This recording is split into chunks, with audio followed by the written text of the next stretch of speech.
بسم اللہ الرحمن الرحیم۔ السلام علیکم ناظرین، کیسے ہیں آپ سب؟ امید ہے آپ سب خیریت سے ہوں گے۔ آج ہم پڑھیں گے سورہ بقرہ کی تفسیر کا 40واں رکوع، اور آج کے اس رکوع کے ساتھ ساتھ ہماری سورہ بقرہ بھی مکمل ہو جائے گی انشاءاللہ تعالی۔ اور آپ میری مختصر سی تفسیر سنتے رہیں اور اس پر عمل کرتے رہیں اور زیادہ سے زیادہ اس کو شیئر کریں۔ تو چلیے شروع کرتے ہیں۔ بسم اللہ الرحمن الرحیم۔ للہ ما فی السماوات و ما فی الارض، جو کچھ آسمانوں میں اور جو کچھ زمین میں ہے سب خدا ہی کا ہے۔ وَإِن تُبْدُوا مَا فِي أَنفُسِكُمْ أَوْ تُخْفُوهُ يُحَاسِبْكُم بِهِ اللَّهُ، اور جو تم اپنے دلوں میں بات کو ظاہر کرو گے اور چھپاؤ گے تو خدا تم سے اس کا حساب لے گا۔ فَيَغْفِرُ لِمَن يَشَاءُ وَيُعَذِّبُ مَن يَشَاءُ، پھر وہ جسے چاہے مغفرت کرے، جسے چاہے عذاب دے۔ وَاللَّهُ عَلَىٰ كُلِّ شَيْءٍ قَدِيرٌ، اور خدا ہر چیز پر قادر ہے۔ اس آیت کی تفسیر یہ ہے کہ تمام مخلوقات اور تمام چیزیں اللہ ہی کی ہیں، اپنے بندوں کو جو چاہتا ہے حکم دیتا ہے، اور اگر تم اپنے دلوں کی باتوں کو ظاہر کرو تو یہ ظہور سے پہلے وسوسے کے بعد کا درجہ ہے، یا اس کو چھپاؤ تمہیں ان سب کا بدلہ دیا جائے گا۔ اسی طرح یاد کے بعد بھولنا، اور درستی کے بعد غلطی کر جانا، اور جہاد کے بعد زبردستی کرنا، جو ان تمام گناہوں سے توبہ کرے اسے بخش دیں گے، اور جو توبہ نہ کرے تو اسے اللہ تعالیٰ سزا دیں گے، اور اللہ تعالیٰ بخشش کرنے اور عذاب دینے دونوں چیزوں پر قادر ہے۔ جب یہ آیت کریمہ نازل ہوئی تو مسلمانوں کو اس کے مضمون میں بہت پریشانی اور بے ہراسی ہوئی۔ جب آپ کو معراج ہوئی تو آپ اللہ تعالیٰ کے سامنے سر بسجود ہوئے۔ اس پر اللہ تعالیٰ نے اگلی آیتیں نازل فرمائی تھیں۔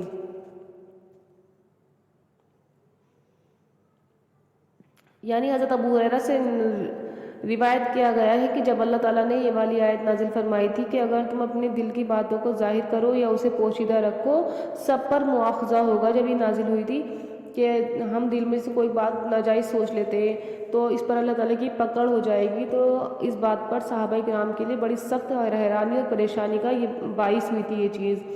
چنانچہ نبی کریم صلی اللہ علیہ وسلم کی خدمت میں حاضر ہو کر گھٹنوں کے بل گر گئے اور عرض کیا، اس پر یہ آیت نازل ہوئی اور ہم اس کے حکم کی کہاں طاقت رکھتے ہیں۔ آپ نے فرمایا کہ تم اسی طرح کہنا چاہتے ہو جیسے کہ یہود اور نصارہ نے تم سے پہلے کہا تھا کہ ہم نے سنا اور نافرمانی کی، بلکہ یہ کہو کہ ہم نے سنا اور اطاعت کی۔ پروردگار ہم آپ سے اپنے گناہوں کی معافی کے طلبگار ہیں اور آپ ہی کی طرف لوٹ کر جانا ہے۔ چنانچہ جب صحابہ اکرام نے یہ جملہ دہرایا اور اس سے ان کی زبانیں تر ہو گئیں تو اللہ تعالیٰ نے اس کے بعد آگے والی آیت نازل فرمائی، آمن الرسول۔ تو جب اس پر سب نے گواہی دے دی تو اللہ تعالیٰ نے پہلے حکم کو منسوخ کر کے یہ آیت نازل فرمائی، لا یکلف اللہ نفسا، یعنی اللہ تعالیٰ ہر ایک انسان کو اس کی طاقت کے بقدر مکلف بناتا ہے۔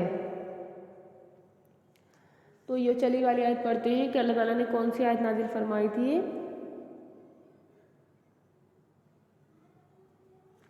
آمن الرسول بما انزل الیہ من ربہ والمؤمنون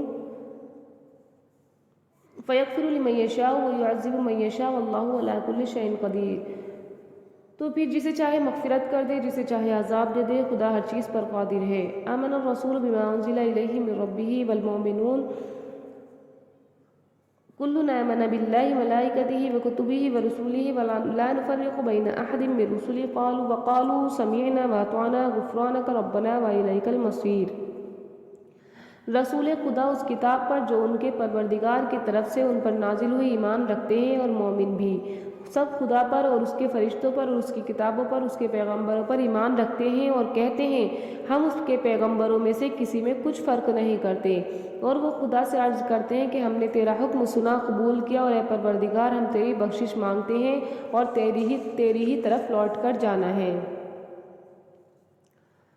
رسول اکرم صلی اللہ علیہ وسلم قرآن کریم اور اس کے معانی کو بیان کرنے میں سچے اور دیانت دار ہیں۔ رسول اکرم صلی اللہ علیہ وسلم کی زبانی فرماتے ہیں کہ اور مسلمانوں میں سے ہر ایک ان تمام باتوں کا عقیدہ رکھتا ہے، اور مسلمان اس بات کے قائل ہے کہ ہم رسولوں میں سے کسی رسول کا انکار نہیں کرتے، اور ہم اللہ تعالیٰ کے حکم کو سنتے اور اس کی اطاعت کرتے ہیں۔ پھر رسول اکرم صلی اللہ علیہ وسلم نے فرمایا کہ اے ہمارے پروردگار، ہم حدیث نفس یعنی دل کی غلط باتوں سے بخشش طلب کرتے ہیں، اور ہم نے مرنے کے بعد آپ ہی کی طرف لوٹ کر جانا ہے۔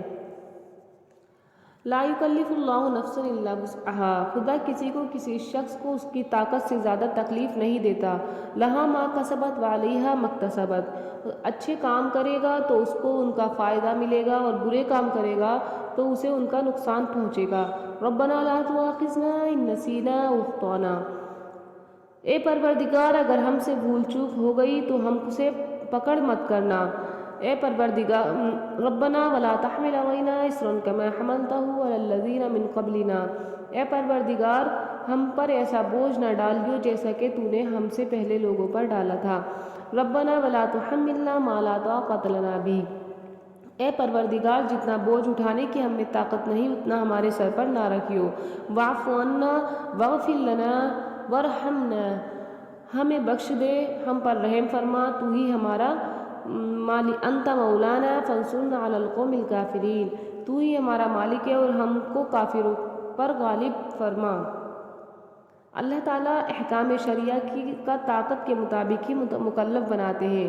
اس کا نیکیوں پر ثواب ہے، مثلا حدیث نفس یعنی کہ جو ہم دل میں سوچتے ہیں اس کی بھول اور غلطی اور مجبور کرنے کے چھوڑنے پر مجبور کر کے ترک کرنے پر ثواب ہے. اور برائیوں مثلا دل کوئی چیز ہم بھول جائیں یا زبردستی کریں تو ان پر اللہ کا عذاب ہے. اب اللہ تعالیٰ دعا کے طریقے کی تعلیم دیتا ہے کہ اس طریقے کے ساتھ بارگاہ الہی میں دعا کرنی چاہیے تاکہ دل کی غلط باتیں، بھول اور غلطی یہ تمام چیزیں معاف ہو جائیں.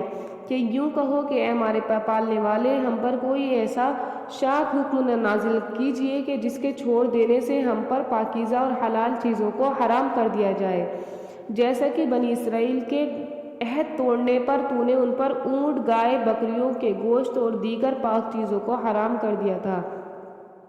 اور یہ بھی درخواست ہے کہ ہم پر کوئی ایسا بوجھ نہ ڈالیے جس میں ہمیں کسی قسم کی راحت اور نفع نہ ہو. ہم سے معاف اور درگزر فرمائیے، آپ ہی ہمارے کارساز ہیں. یہ تفسیر بھی ایک اور کی گئی ہے کہ ہمیں مسخ کے عذاب سے بچائیے کہ جیسا کہ حضرت عیسیٰ علیہ السلام کی قوم کو مسخ کر دیا گیا، اور زمین میں دھسا دینے سے ہماری مغفرت فرمائیے جیسا کہ قارون کو زمین میں دھسا دیا گیا، اور سنگسار کر دینے سے بھی ہم پر رحم فرمائیے جیسا کہ لوط علیہ السلام کی قوم کو پتھروں کے ذریعے سنگسار کیا گیا. جب انہوں نے یہ دعا کی تو اللہ تعالیٰ نے دل کی غیر اختیاری باتوں اور بھول چوک سے مواخذے کو اٹھا لیا، اور خسف، مسخ اور سنگسار کر دینے سے بھی ان کو اور اس کے نقش و قدم پر چلنے والوں کو بھی محفوظ فرما دیا. مسخ کرنا جو ہے وہ چہرے کو بدل جانے کو کہتے ہیں کہ پہلے اللہ تبارک و تعالیٰ تمام جب عذاب دیا کرتا تھا کسی قوم کو تو ان کے چہرے کو بدل کر جانوروں جیسے کر دیا کرتا تھا. اللہم حافظنا من. تو جب یہ دعا کی اللہ تبارک و تعالیٰ سے تو اللہ تعالیٰ نے ہماری امت، ہمارے نبی کی امت پر سے یہ تمام عذاب ہٹا لیے، زمین میں دھسا دینے والے عذاب، اور مسخ یعنی کہ چہروں کو بدل دینے والا عذاب، اور سنگسار یعنی کہ پتھر جو بہت سی قوموں پر پتھر برسائے گئے ہیں تو اس والے عذاب سے بھی اللہ تعالیٰ نے ہم پر رحم فرما دیا ہے اور ہمیں محفوظ کر دیا ہے. یہ ہمارے نبی نے دعا کی تھی. امید ہے آپ کو یہ تفسیر سمجھ میں آ گئی ہوگی، اور جو سمجھ میں نہیں آیا آپ مجھ سے پوچھ سکتے ہیں. اور الحمدللہ آج ہماری سورہ بقرہ جو ہے وہ مکمل ہو چکی ہے، اور آپ اس کو زیادہ سے زیادہ سنیے اور اس پر عمل کرنے کی کوشش کیجیے. اللہ تبارک و تعالی ہم سب کی سننے کو اور پڑھنے کو